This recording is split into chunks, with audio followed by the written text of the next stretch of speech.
Real Boston Richey is actually a member of last year's, or well, this year's technically, XXL list, and I actually gave him a pretty good rating on that list. I remember, I think I gave him like a B, because I knew who he was, I knew he had some buzz, and he definitely wasn't like, he was up and coming, it was a pretty good pick. Could have definitely seen him be more popular in the future, and I feel like this album specifically is a decent step in the right direction, but I can't say this is a good, enjoyable album. And that does suck to say because there are definitely high points, but he suffers from the same mistake that I feel like multiple artists in his niche suffer from. And one of those is unoriginality. Because I feel like on the album Richie Rich, which is the one we're talking about, I'm going to go ahead and say it, this is a way too long album, and by the 10th song, I'm already kind of over it, because it's very rinse and repeat, very same song, very samey, and I feel like so many artists that are really popular, like, I think Moneybagg Yo is probably the biggest one that suffers from this problem, except his last album, which I did review on this channel because I thought it was alright. I didn't think it was bad or nothing or fantastic. He kind of suffered from the same problem where it kind of like a lot of the songs felt very samey except for a few. Like a couple, like 2 out of the whole track list. But his album it didn't necessarily feel as big of a problem because it wasn't as long. This is a 24 song project. This album is an hour long. That is way too freaking high for a project like this, for a rapper like Real Boston Richey. There are high points. Bass God, the second track, is pretty good. Still Gon' Go, the song with Lil Yachty, is pretty good. Marathon is a good song. Cardi is a good song. I like Cocoa Butter. But besides that, there really is no point where I'll listen to a song, and I don't even necessarily think any of them are really bad, per se. They're just, I feel like I literally just heard it. Like, they start to blend together at some point, and, like, none of the production is really interesting. A lot of the ones that I said I really liked would have suffered probably from the same problem if the production was not significantly more interesting.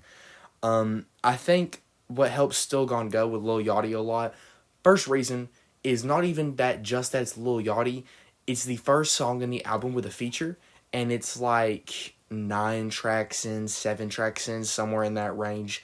So it is really nice to, 1, hear another voice, and 2, the song is structured very nice, and the production is structured pretty good, and like the progression of the song feels nice. It's a well put together song that it manages to use Lil Yachty to his full effect, and Real Boston Richey does a good job. Then there's not another voice until like another 10 songs, or another like 9-10 songs. And then there's not another one until right before the outro. There are 3 features on a 24 song project. For a rapper like Real Boston Richey, that is not enough. There needs to be, if he wants to do projects like this, first of all, cut them down about 10 songs. Not about, if like 8, make it about like 12, 14, 16 at the most tracks. And there needs to be other voices to supplement with your own. Like, to go with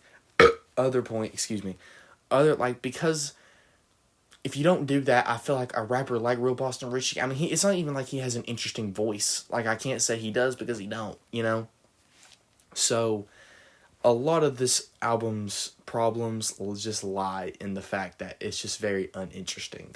It's very samey, it's very rinse and repeat, and because of that, I have to give it a low score because I didn't have a good time listening to it. It's not even necessarily, like, when I give it, I'm going to give it overall a 3 out of 10. But when I give it that 3 out of 10, I'm not even saying that because it's full of unlistenable, unenjoyable music, because you could probably, everybody, could probably pick a different song out of here and find some sort of enjoyment out of it. However, if you listen to it as an album, it's just so same, And Real Boston Richey is kind of one of those rappers that you can probably find another version of him and it be better. Lil Durk is a better rapper to listen to than Real Boston Richey. Polo G, Moneybagg Yo, Actually, Polo G's probably a little too like different from Real Boston Richey to really use him, but Lil Durk, Moneybagg Yo are two better rappers than Real Boston Richey, and they will provide you probably the same thing and more. You know, like Lil Durk can sing. Wow, excuse me. Moneybagg Yo can rap over a few different type of beats. You know, they have shown that they can be versatile. Maybe not crazy amounts of it, but they can provide you different vibes. Real Boston Richey on this project fails to do that.